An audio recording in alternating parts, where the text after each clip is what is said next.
But there is a third vital element to ballistic warfare: rate of fire. This modern machine gun has a firing rate of 12 rounds a second. The automatic weapons used by modern armies use the recoil energy of each shot to reload the chamber and fire a second round. But even before explosives, ancient military commanders demanded that their engineers and scientists improve the rate of fire of their war machines.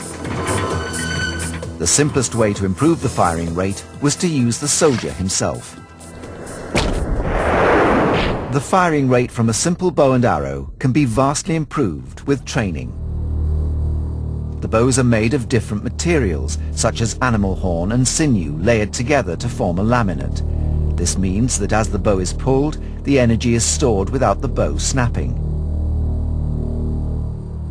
In the right hands, even this simple technology can produce rapid fire.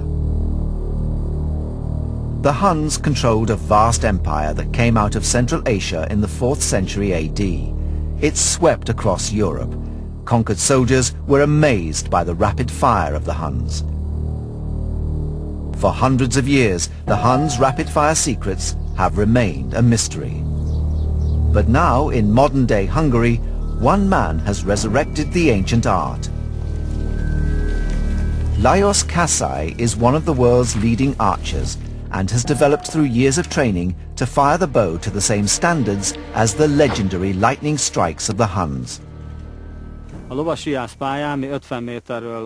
ancient Huns used to hold their arrows like I do, enabling them to fire arrows one after the other very rapidly. To prove the effectiveness of the ancient techniques, we've challenged Lajos to see how quickly he can fire 12 arrows.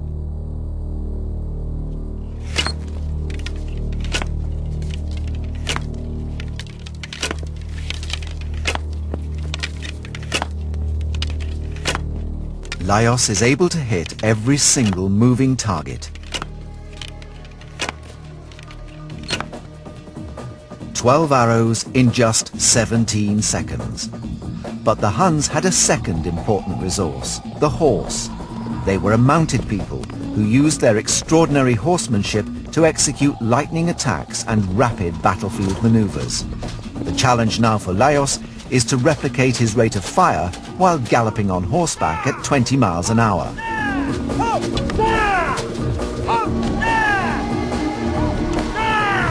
At 22 miles an hour, Lajos fires 6 shots in 10 seconds. The Huns used the bow in a 180-degree arc and reached 300 to 400 yards, able to kill horses and even pierce armor. These highly mobile lightning assault troops were among the best trained in the ancient world, and the same is true today. Commando and paratrooper units execute assaults deep into enemy territory. The very speed of their advance can cause such troops to become cut off.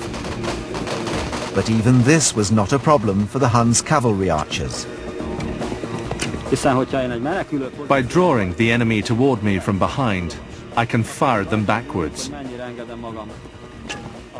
A static archer uses his left brain, but a mounted archer uses his right, the much more intuitive part of the brain. But their success still relied on the training and expertise of the rider. The task of military engineers everywhere is to reduce the importance of the soldier by replacing him with technology.